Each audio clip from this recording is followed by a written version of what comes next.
Well, hi, everybody. Welcome to the Lunch and Learn series. Tim Baker's my name, and I look forward to working with you over the next couple of months on this very interesting topic of how to lead remotely. Welcome wherever you are. There's a few little housekeeping things I'll talk about to get the best out of the Lunch and Learn series, and I'll go through those in the early stages, and then, of course, we'll get straight into Module 1. So let me just share my screen for the time being, and then we can launch into that. Okay, so now many of you wouldn't know who I am, and I should give you some idea of who I am, and let me explain that to you. You can see, obviously, I write books, and I've written 11 books, and a lot of those books, of course, are around the whole notion of leadership, and really leadership in all sorts of contexts. And I also, of course, speak, and you can see I do a lot of platform speaking, keynote addresses and so forth. I also run workshops, and I also coach. And as you can see up in the top right-hand corner, unfortunately, I'm still I say unfortunately, because I play in the Golden Oldies competition here in Brisbane in the rugby competition, and we only play every second week because it takes, at my age, 2 weeks to recover. So, but of course, it's just a social thing. It's not hugely serious, although it seems like that sometimes when you're playing. But anyway, that's a little bit about me, and I will obviously share more about myself as we go through the series with you. Now, you can see on the screen here that we've got 6 units for the Lunch and Learn series, and you might say, well, why have I selected these 6 units? Well, what I've done, of course, is think about the challenges of leading remotely, and I think what I've done is try to capture those in those 6 sessions. So each session will, of course, look at a theme. So today, for example, we're going to look at managing performance remotely. They're not necessarily in an order, chronological order. They're in just basically issues that you face as a leader, I'm sure, when you're dealing with people who are working remotely. And what we do is, you'd be aware now the dates are set. And what I strongly suggest you do is to put the dates in your diary so that nothing gets in the way, because otherwise, if you don't, of course, there's always busyness or something that will get in the way. And I think to get the best out of this, it's always good to come on live. You can ask questions, you get the information. It's a discipline that you're involved in, so it becomes part and parcel over the next couple of weeks. So we'll look at coaching from a distance in Unit 2. Now, that, of course, is a challenge because you're not in the same building or as the person. So how do you do that? Now, coaching, of course, could be coaching technically, or it could be coaching non-technically, which of course is around dealing with people issues. Unit 3 in 2 weeks from then will be on giving feedback remotely. Again, obviously a challenge because you can't actually see what the person's doing every moment of the day. So how do you do that? I mean, people will actually argue that they're not getting enough feedback even when they're in the office. So this, of course, creates an issue remotely. Then we're going to look at the issue of building motivation and morale. Now, some people enjoy working from home, and I'm sure you're aware of that. And there are other people that dislike it, and there's probably a number of people that are ambivalent about it. But at the end of the day, morale and motivation are critically important to success. And how do you do that in terms of working remotely? In Unit 5, I'm going to give you a little diagnostic to complete before you complete Unit 5, because what I want you to look at there is the whole issue of dealing with conflict and negotiation. There's still going to be conflict, of course, as I'm sure you're aware, and you've still got to deal with it. And how do you do that? And with the flavor of remote working involved. And the final session we're going to look at is another diagnostic on influencing from a distance, giving you some skills in how to improve your ability to persuade other people to do things the way you'd like them to be done, and for them to do that willingly and, of course, ethically. So we'll look at that as topic 6. So really, I'm hoping that those 6 topics will give you a really good foundation for improving your practice. You're probably well practiced at this by now, because we've got lockdowns all over Australia, and obviously there are people who are working remotely and have been for quite a period of time. So in many respects, you're probably doing a lot of these things, or are sort of finding your way. I hope I can speed up the process and give you a sense of what you could do or think about doing. Now, what happens at the end of today's session is that you'll receive an email from me this afternoon. So keep your eyes out for that. Sometimes these things go into the spam folder, but keep your eye out. I send them to you. And what I send you is the all of the different topics, which I did when I sent you the welcome email. And I give you the link for the next topic. So instead of giving you all the links at once, I'm just giving them each time. So in other words, you'll get a link for coaching from a distance in your email this afternoon. There's another thing that you'll get this afternoon, I think, that's quite important, is you'll get a copy of these slides, and you'll also get a copy of the recording.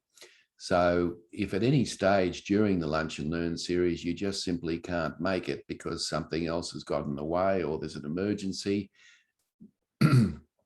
it's not to worry, because you'll have a copy of the recording and you can watch that at your own time.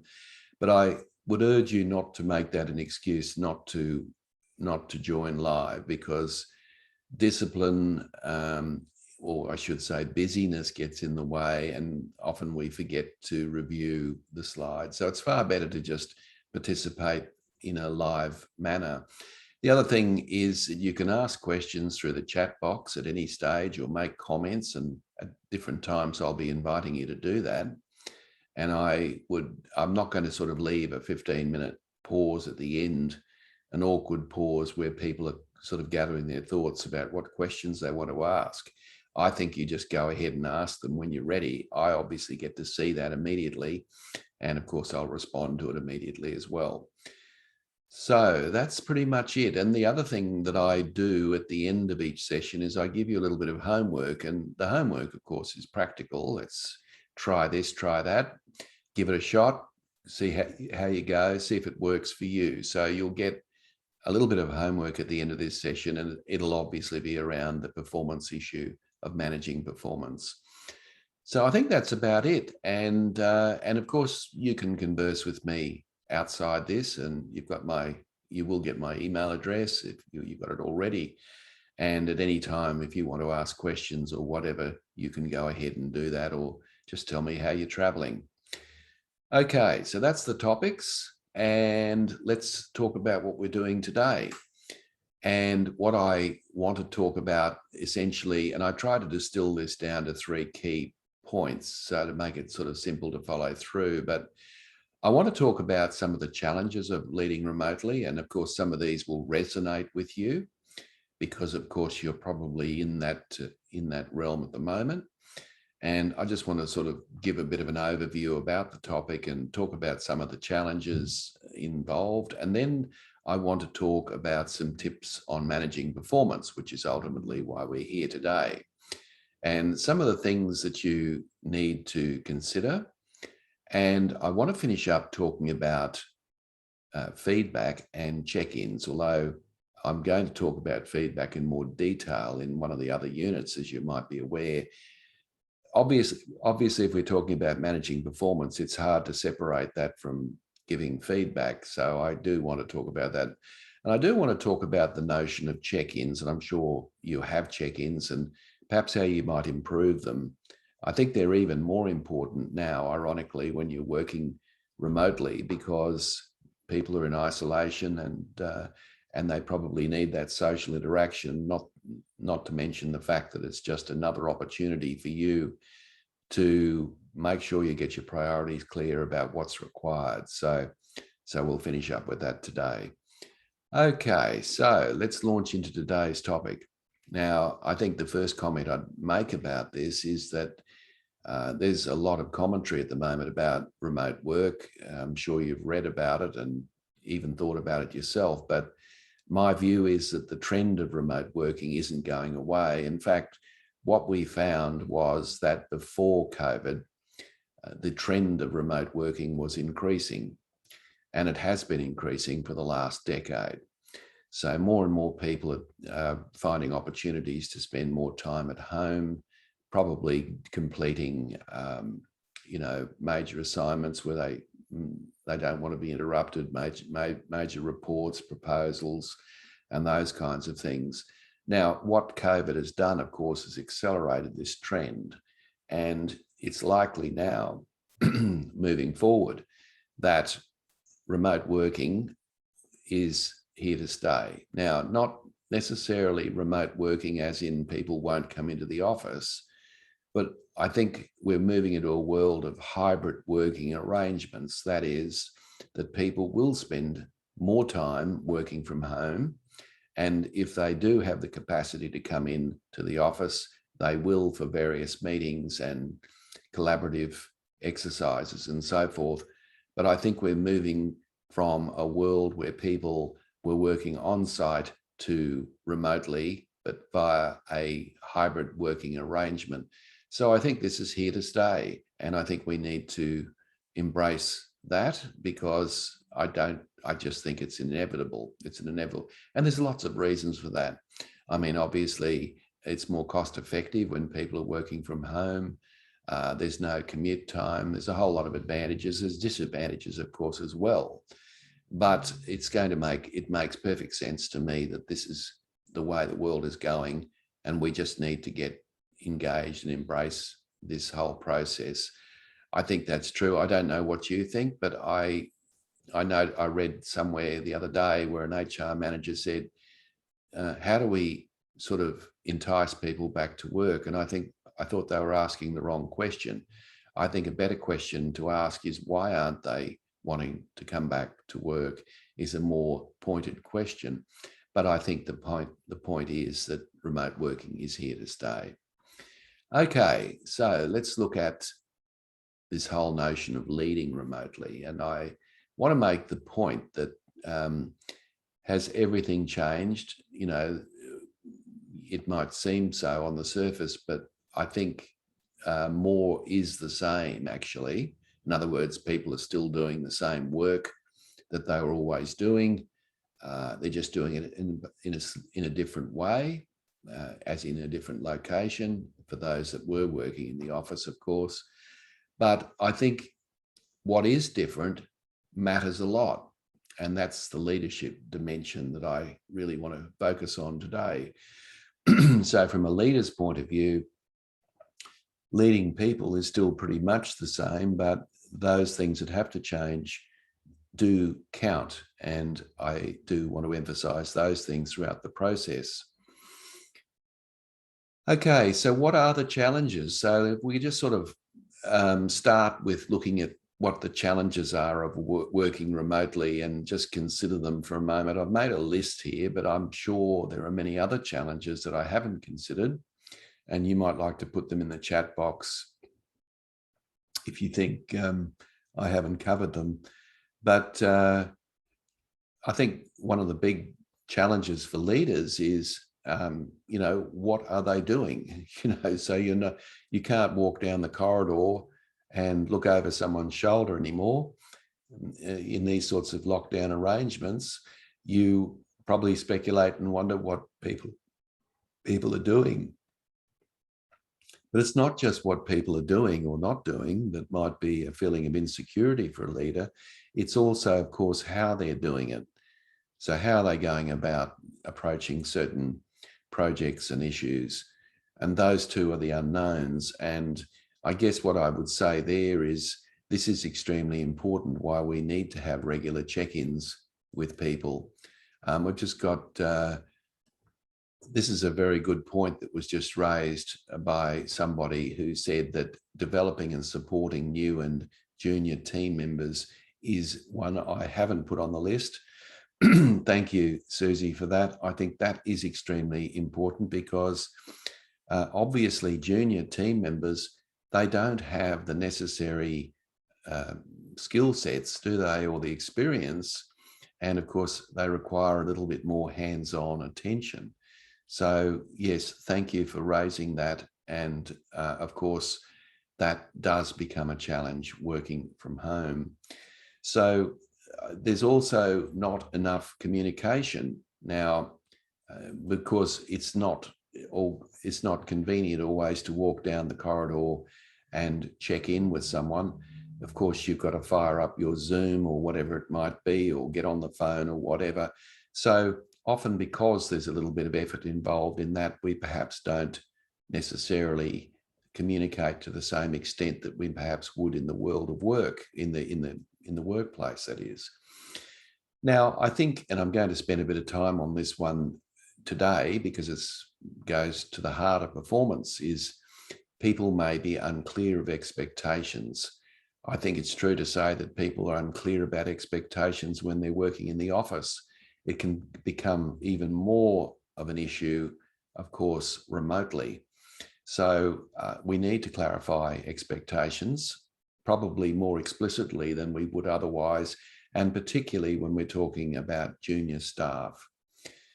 So the what and the how, that is, what needs to be done. And often in a meeting, we'd often have a work in progress meeting in the office once a week, and we work out what needs to be done over the course of the week. And bearing in mind, pre-COVID, we were working in a stable and predictable environment, and it was very easy to plan what was going on for the week and sort of develop a plan, say on a Monday, and off people would go, and we'd know how they're going by sort of having check-ins on a daily basis. That becomes a bit more of an issue working from home. And there may be fewer consequences. In other words, people working from home may not be sensitive and aware of the implications of how things should be done or when they should be done, because cross-functional communication is probably not to the same extent that it would be in the office environment. There is supposedly less opportunity to check in because, some of your people may think, oh, well, I won't bother my boss because he or she's got a lot on their plate, so I won't bother checking in with them. I'll just make an assumption. And of course, that assumption may not necessarily be correct. So that has to be addressed as well.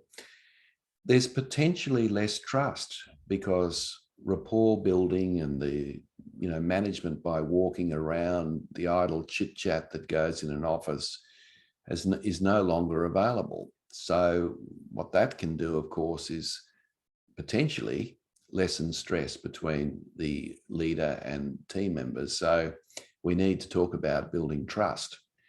And of course, we can have, or at least the people working remotely can develop faulty assumptions about things, as in because they're in isolation and because they perhaps don't want to disturb you as the manager, they may choose not to ask the appropriate questions.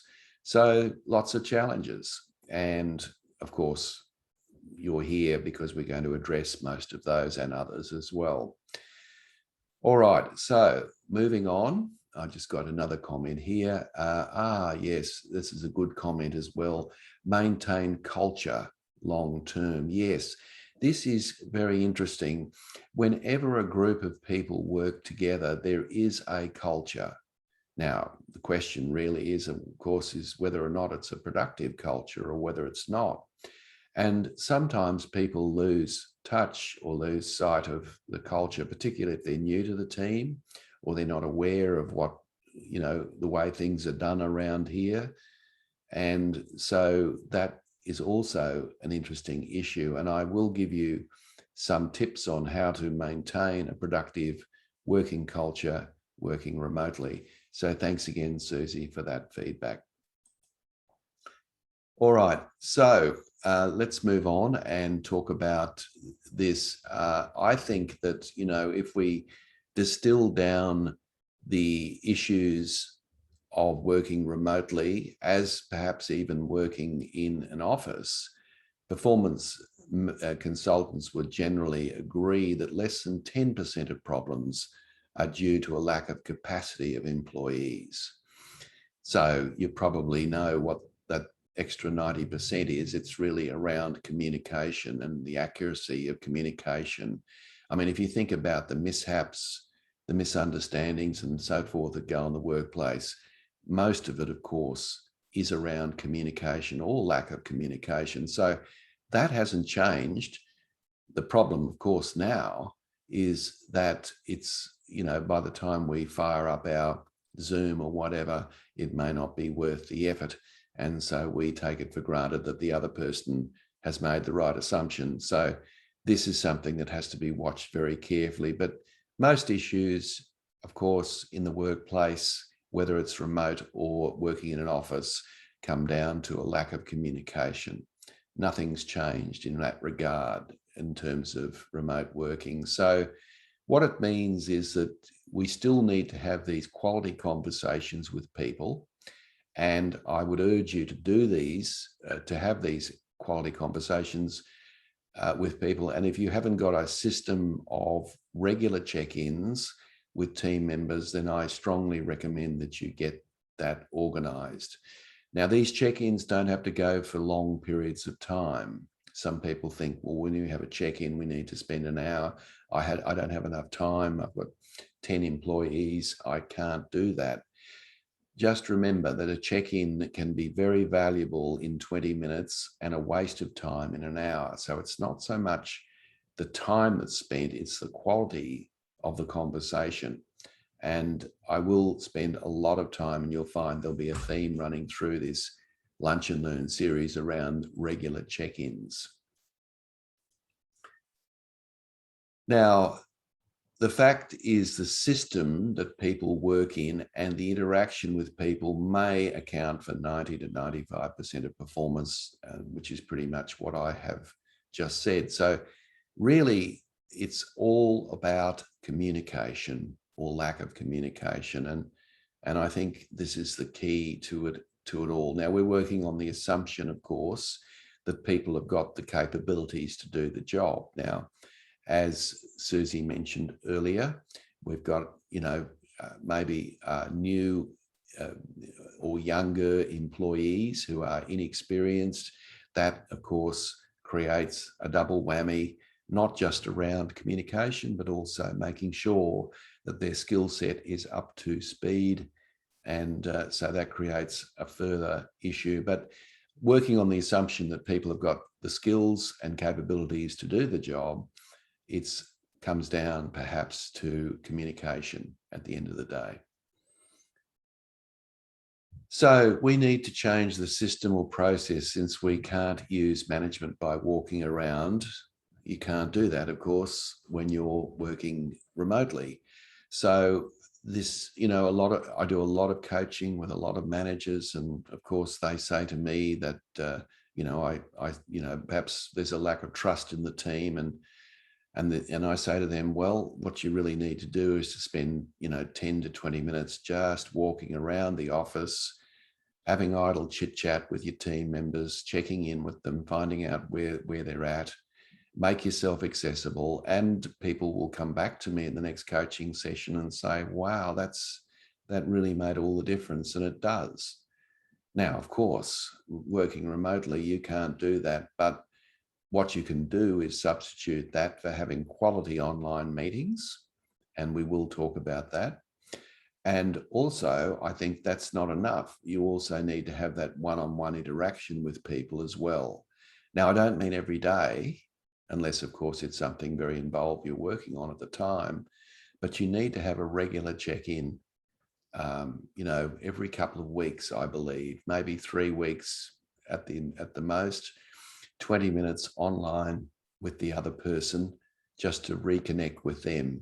And that'll be the substitute for the walk around that can't, of course, occur when people are working remotely. So that brings us to the issue of what builds working relationships. So at the end of the day, we still have to build quality relationships. Now, Jim Kuzner and Barry Posner wrote a fantastic book called Credibility, several years ago. And in that book, their first paragraph, their first chapter was entitled Leadership is a Relationship. And I thought that was a brilliant way of talking about leadership. What they were basically saying is that unless you've got a good, constructive working relationship with each individual, then you don't have the capacity to really influence them. You can't have a relationship via email. You might think you can, but of course, not really. And if you think about this, if leadership is a relationship, then the question must be asked, how do we build relationships? And the answer, of course, is one conversation at a time. So it's ultimately important to maintain good conversation when you're working with people remotely. And what you do by having these conversations is you build mutual understanding. And this is very important so that you're on the same page. By having frequent interaction, of course, you're in a position to perhaps pivot if people have got an issue that they're dealing with and they've explained it to you. Then of course you can give some advice and perhaps priorities can change. You've got some evidence of motives, why people are doing things at certain times. And you've got evidence, of course, of competence, because you can work out whether people are dealing with things as they should. So all of these things build good working relationships, but the point is they don't just happen, do they? We have to actually make them happen. So I think having regular check-ins with individuals as well as team is really important via these sorts of medium. Even a phone call can be very, very useful. So I think if we're talking about managing performance, we've got to keep our finger on the pulse. And the way we do that, of course, is by checking in on a regular basis and not waiting for the individual to check in with you. Because remember, there is a hesitancy there, just as there might be a hesitancy for them to knock on your door in the office. There's a hesitancy there because they may feel that they're intruding or that it's not really important and that you've got more important things to deal with. But with perspective, it might be extremely important. So my view is that you need to get on the front foot. And if you're having regular check-ins, it's likely that you can unearth some of these issues that are, that are arising without waiting for people to contact you. Now, building remote relationships becomes a little more tricky, of course, but ultimately it means you've got to be crystal clear about creating expectations, not just in terms of priorities, but also in terms of standards. Absolutely. You've got to create interactions. So it means you being proactive about that. You've got to make your intentions crystal clear. So explaining the why we're doing this or why we're doing that or why we're not doing this or why we've dropped that, I think becomes even more important because people are working in isolation and they need to understand the context of what's going on. So if they've got 10 things on their plate to do and, they've worked out that they think this is number one, this is number two, and so on, that's fine. I think that's certainly moving in the right direction. But I also think they need to understand the why. So why is this more urgent than that? And what is the relevance of this particular report or whatever it is they're doing? Why is that more important than this one here, which might be item number 4? So that's important. And of course, it's about building credibility as well. So it's, the contact they have with you is still a human contact, although, of course, done via telecommuting. And building a connection. You need to build and maintain those connections with people. And it's no different, I think, to being in an office environment. When you have your regular meetings, when the people are in the room, You'll find, of course, that some will dominate the conversation and others won't. Or in fact, others may not be even willing to contribute to the conversation. You know that. You've got introverts and extroverts. And of course, it's a challenge sometimes to get the quieter ones to speak up. And it's also a challenge equally to get some of the more verbose ones not to dominate the meeting. Now, that's a challenge you have when they're in the room, but I dare say it's the same challenge also working remotely, for the simple reason that extroverts and introverts still exist even remotely. So you might be finding if you've got 6 people in your team, you're only hearing from 2 on a regular basis. What about the other 4? What could be going on there? Now, of course, in an office, you can always check that, but you can't, of course, remotely. So it means, well, you can, but you need to do that by regular check-ins. Okay, so those things are important. Now, there is another form of relationships that need to be considered here before we launch into talking about the specifics of what you can do to manage performance. You need to create the time and space to build team relationships. And a lot of this, of course, can be done when you have your team meetings online. Try to make your team meetings interesting. I think there's so many dull and boring meetings in person, and I guess also via Zoom, and we all attend them. How about making your meetings more interesting? What about inviting a guest speaker? You know, obviously virtually, but what about doing that? Could you grab the CEO, for example, and ask him or her to come online for 15 minutes to answer questions your team members might have? So make sure that these regular team meetings are not just mindless reporting processes. Of course, you've got to have reports. You've got to know what's going on. But I also think it's more than just that. So make it an expectation, that people will work together in teams. You will still have the interpersonal conflicts that go on and still do. I'm sure you're aware, but maybe you're not aware. Sometimes it's not so easy to see the conflict because it's not in the room. Make time when together. So have a bit of fun. I often think the best way to start a meeting online or indeed a meeting even face-to-face is start with a win for the week. Now, ask people to share a win for the week. Now, the first time you do this, it'll be like pulling teeth because people often can't think of something that was a win for the week. And that's the precise reason that you're doing it, because it creates what I might call an upward spiral of positivity rather than a downward spiral of negativity. So start that. And of course, you start the ball rolling, talk about your win for the week, and then go around the virtual room and ask people for their win for the week. Now, I can guarantee to you this, if you don't already do this, I will guarantee to you that after about 2 or 3 meetings, it will work like clockwork. In other words, people will be aware that you will be asking them for a win for the week. They've already thought about it. Well, isn't that good?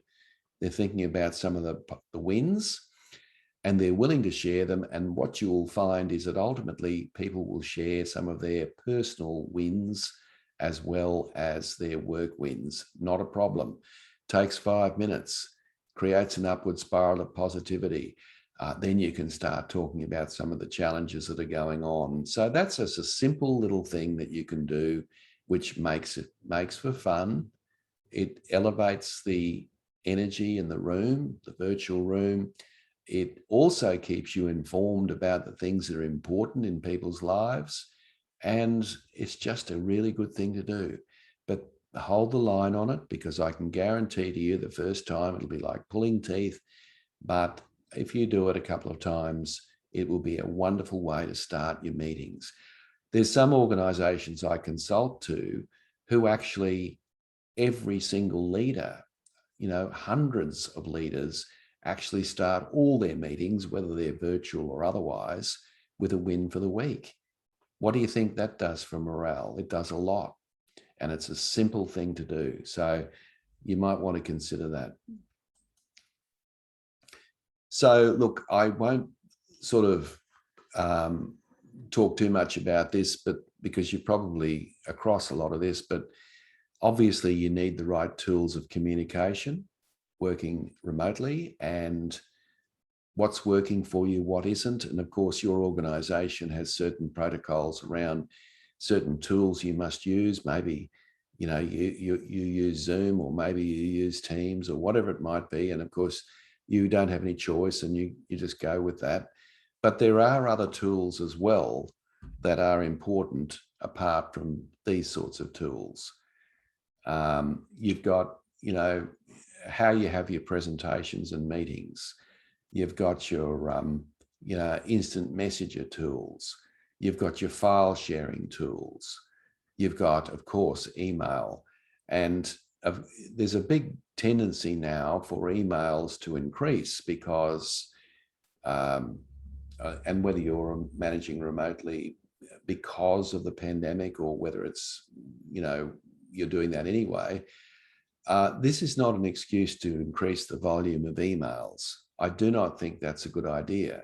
We all get too many emails. I am a great believer in email, but just remember this, it's asynchronous, meaning, of course, that when you send an email to someone else, they will respond to it when they're ready or not at all. So in other words, it's not a very good tool to be communicating on.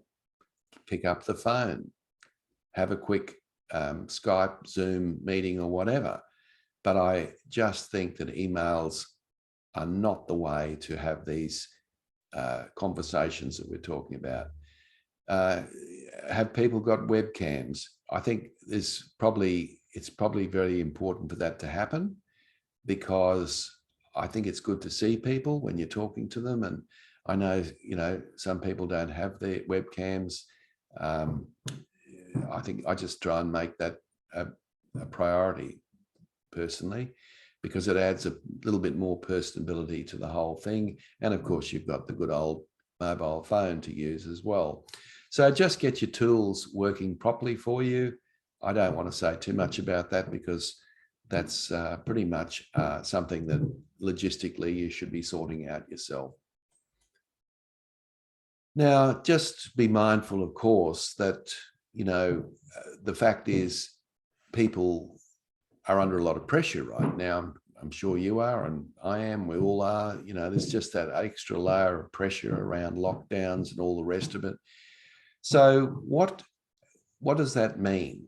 How can you reduce people's worries? Well, if you think of a good leader or manager that you worked for in the past, I know one thing about them, and you might think I'm a mind reader, but I know one thing: you knew exactly where you stood with them.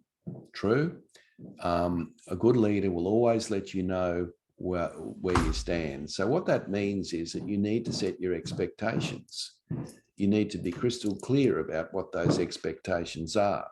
That's extremely important. You need to include them and embrace them in decision-making where it's appropriate. You need to hold these rich one-on-one meetings that I've been banging on about.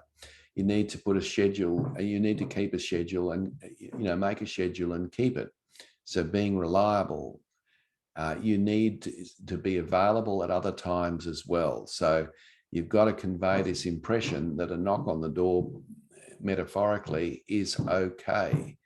And you need to check in without checking up. So check-ins do not mean checking up. Have you done this? Have you done that? Well, of course, those things are important, but there are other things that the check-ins are there for as well. Now, let's sort of launch into the nuts and bolts of managing performance working remotely. Now, there are 7 questions you need to ask yourself when you're managing expectations of other people. The fundamental first question is, what are my expectations as a leader? Now, I'm assuming you know what those expectations are. All right. So obviously people aren't mind readers, and they don't know, particularly if they're new to the team or you're new to the team, they don't know what your expectations are. So what that means, of course, is number 2, have you communicated those expectations to your team? And I think it's not just a case of conveying them in a team meeting or even just one-on-one, But when critical incidents occur, when there are moments, you should communicate your expectations or reiterate what they are to your team members. So what that basically means is once is not enough. You need to do it many times and in different formats. Now, just because you've communicated expectations with your team doesn't necessarily mean that they've sunk in, because another question that you need to ask yourself is, do my team members understand my expectations? Now, of course, people often nod dutifully when you give them an expectation, but that doesn't mean they understand what it's all about and why you have that expectation. So you need to be very open about that and not just explain what that expectation is. Because it's obvious to you, it may not be obvious to the other person. So that's important. You need to make sure that your team members accept the expectation. So, for example, if people have got 10 things that they're working on at the moment, and you give them number 11 to do, what is your expectation in terms of priority? Are you expecting that by the close of business today? Well, if you are, you should let the person know that, because they're not mind readers, and you might get very upset at the close of business when you check your inbox and you find that report hasn't been written. You might feel that you've been betrayed somewhat, but really, did the other person really know that was your expectation?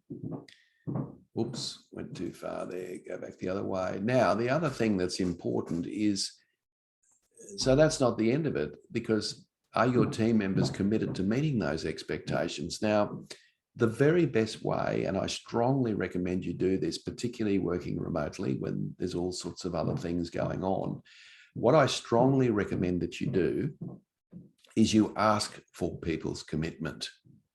Now, how does that work? So you actually say to people, either on the phone or via Skype or whatever you're using, you actually say to the other person this: can I get your commitment to get this completed by the close of business today? Now, there's nothing discourteous or inappropriate about that. That is your expectation after all. Why not just ask for it? Now, what you're looking for is a nod, a grunt, or a yes. And if you get a nod, a grunt, or a yes, the chances of you getting that commitment have gone up significantly, because the other person's got skin in the game. But if you don't ask that, then you may just get off that call and just assume it's all going to happen. And of course, we've all been disappointed with that. So ask people for their commitment. It's really important. And there's nothing discourteous about it whatsoever.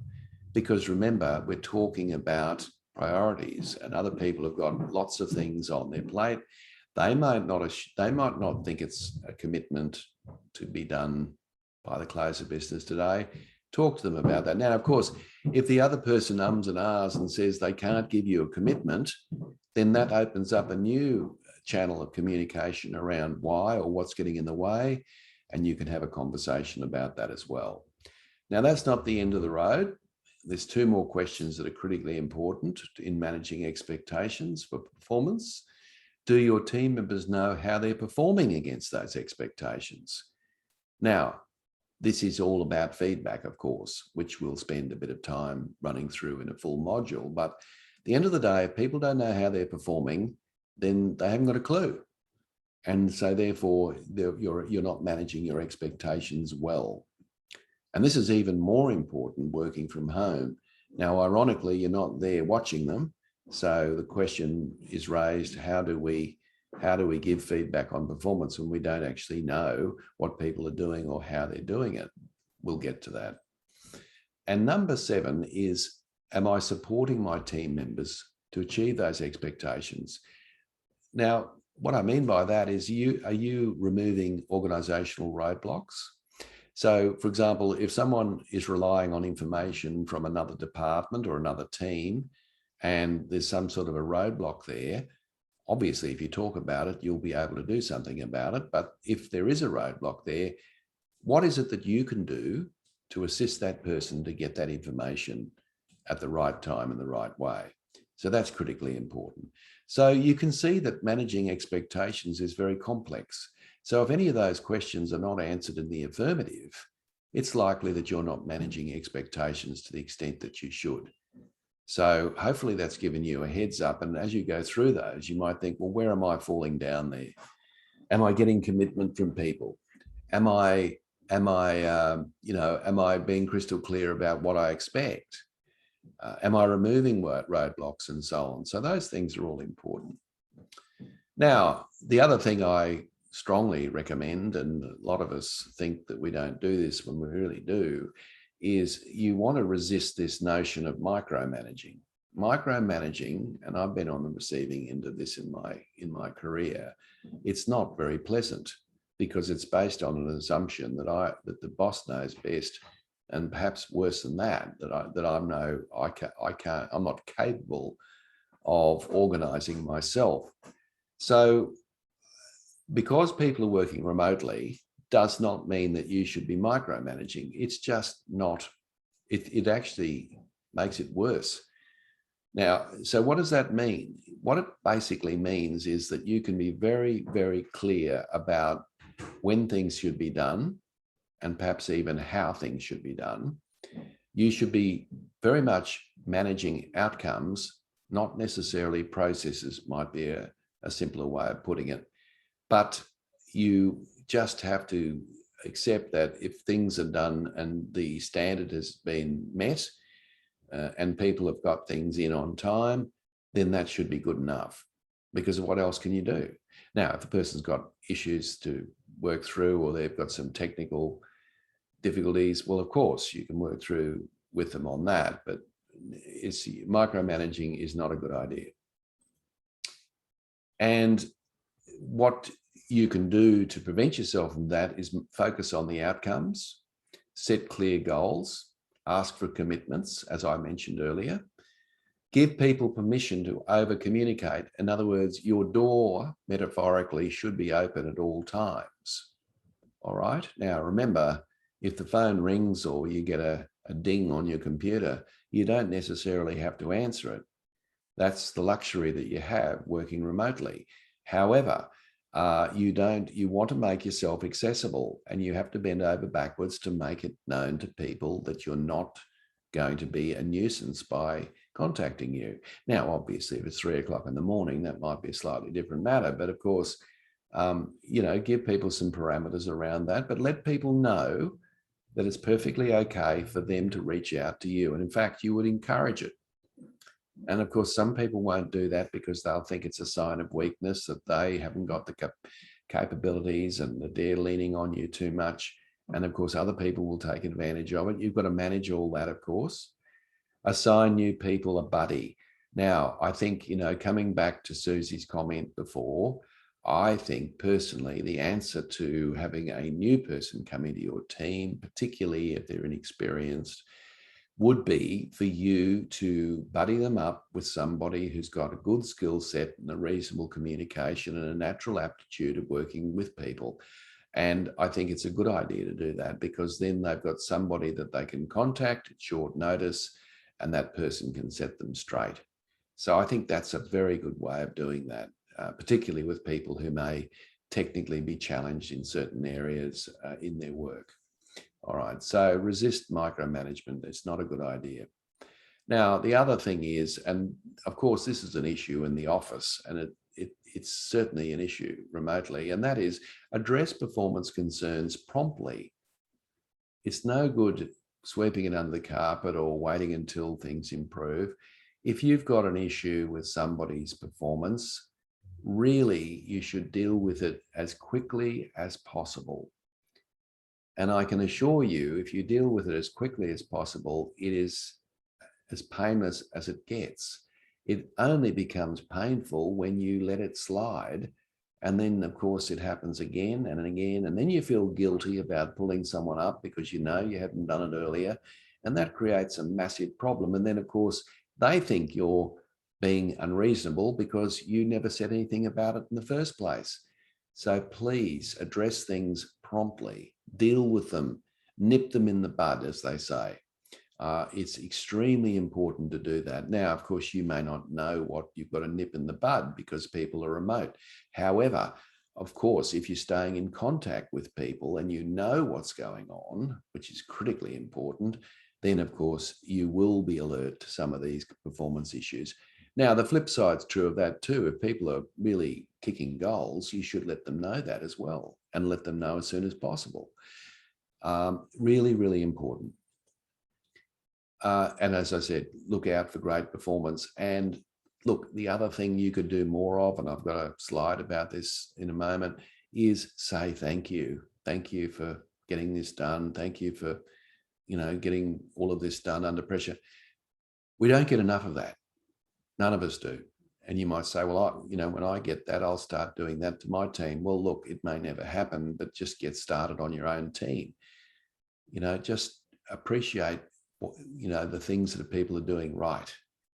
It's reassuring. People are insecure by nature. They don't show it on their face necessarily, but ultimately we're all insecure to some degree. And I think people actually need that. And, I find it fascinating that some managers think that people will go soft if I give people positive feedback.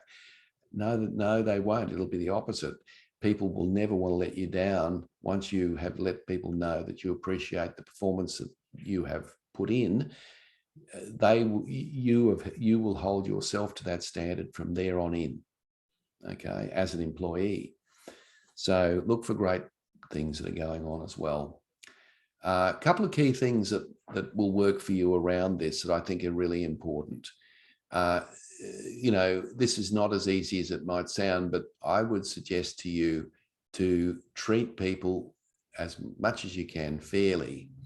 And what I mean by that is, don't delegate just to a certain number of people and leave others out of the equation, because that's unfair. Try as much as you can to give people even time. Be consistent with the feedback that you give people. All the stuff that you would probably have heard in workshops around leadership is just as important, if not more important, in a working environment where you're not there in front of people all the time. Recognize their positive contributions. As I said, a thank you here and there is a good thing to do, and it's a very reasonable and a thing to do, and it just reassures people. And I think that's important. Give people clear direction. Now, in other words, if you say to somebody, is it clear what I want? That's a closed question. And what they're probably likely to say to you is yes, even though they're thinking, I haven't got the faintest idea what they're on about, because they don't want to feel as if they haven't got it right. So take the extra moment to be crystal clear, not just about the what, but also the why. Why do you want it done that way? It's really important. And of course, keep supporting their development, whether it's, doing online programs like we're doing here, or maybe giving them some coaching, or maybe it's buddying them up with someone who has a technical capability somewhere else. Whatever it might be, you need to be doing this. And of course, as I said earlier, there's no difference between these sorts of things working remotely as there would be if it was working in an office environment. And as I said earlier, saying thank you is something that we could do, all of us could do more of. I've never heard anyone say to someone, look, stop saying thank you. I can't handle it. People appreciate it. And it's a sign of respect in many regards. So look for the positive things that go on as well when you do that. But the ultimate message here is, ultimately, when you're managing people's performance from remotely, focus on managing outcomes, not processes. And what that means is that if you're managing and focusing on the performance of outcomes, what's likely to be a real opportunity, when people do it right, of course, is for you to thank people for their effort. So, none of this old school stuff that I didn't get any of that when I was working my way through the system. So why should I do it to other people? You would have appreciated though, wouldn't you? I'm sure you would. And why wouldn't you change and accommodate that in your own working environment? Decreases, make sure people turn up on time to their meetings online. It's important. Thank people for, following systems and processes. It reduces conflict. It increases appreciation. It increases trust. You get more satisfied customers at the end. All of those things are attributable to more thank yous. I'm going to obviously talk about feedback in a more specific way as a separate module, but I do want to make the point. I think I've got a slide on that if I have. Set regular objectives and review them. Set clear objectives and review them regularly is really, really important. So be, clear about what you're doing. And of course, the world we're living in now is one where, any sort of remote short-term planning is not that easy. In fact, it's probably not a good idea. It's almost like a week-by-week proposition, if not a day-by-day proposition. So you just have to be crystal clear. And if priorities change from day to day, explain to people why, give them some clarity around that, explain why you want it done that way, and send them off on that journey. Set clear goals, discuss priorities with people, explain the whys I mentioned earlier. I think you should establish what needs to be done today. And I think that's a good starting point. And look, I think, we talk a lot about check-ins. What about check-outs? Is it possible that, depending on the work that you do, of course, but is it possible for you to have a check-out? In other words, at the end of the day, just to let people know that you just want to touch base with them to see where they're at in relation to what you expect them to be working on. I think there's some value in that. You could, of course, leave it to the next morning.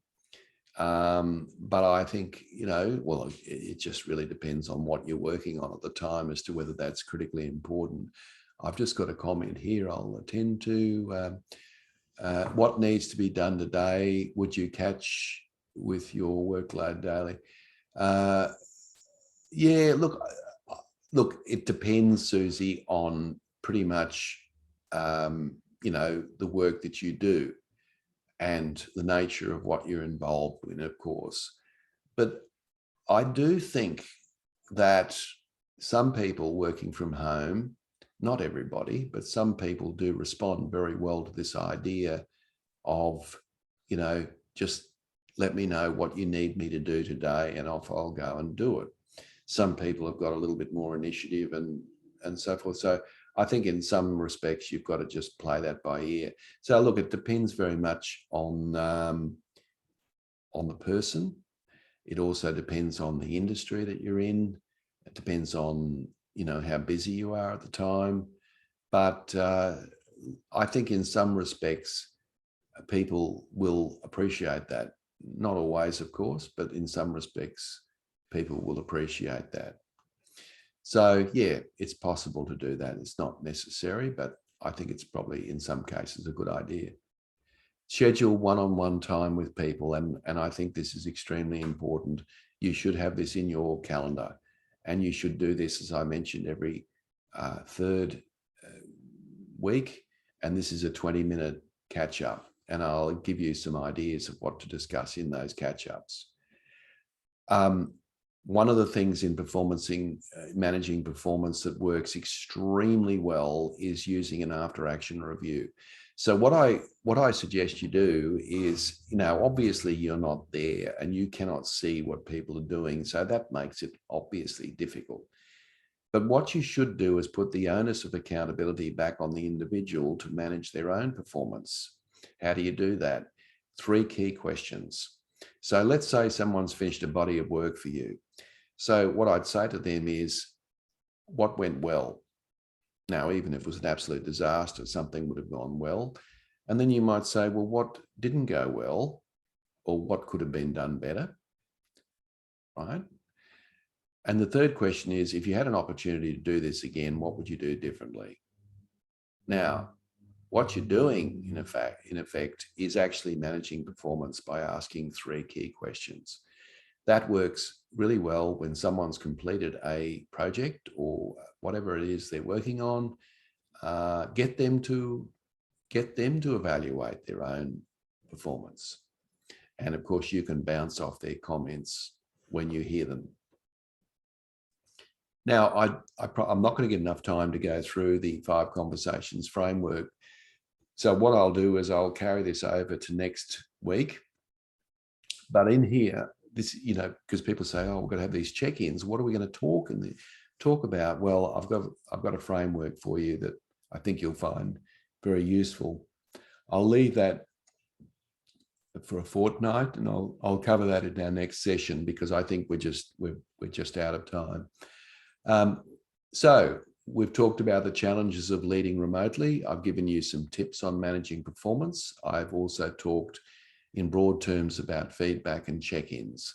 And I think what we're going to do is, the homework I want to give you at this stage is just start to, if you haven't already, you're not already doing it, start building these check-ins into your regular schedule remotely. Don't worry about necessarily the content at this stage, because I'm going to share that with you next time. But I think what you need to do is just get these things up and running if they're not already there. And remember, these check-ins are not around you making comment as much as asking questions. And of course, I've given you a couple of questions that will help you there as well. Now, next time we meet, we're going to talk about coaching from a distance, and we'll look at the GROW model for that. And so, of course, keep your eyes peeled this afternoon, because I'll be sending out an email. And in that email, of course, you'll get the slides from today. You'll also get a copy of the recording, and you'll also get a link for the next session, which of course will be in 2 weeks' time. So click on the link and register. It's a good idea to get yourself into that habit, because then you get those sort of automated reminders, and you can put it straight into your diary as well, which is really good. So folks, that's it from me. Thank you for your involvement today, and we will catch up in a fortnight. And thank you, everyone, and all the best. And we'll know it's a day or 2 away. Have a good weekend when it comes around. Thanks, everyone, and goodbye.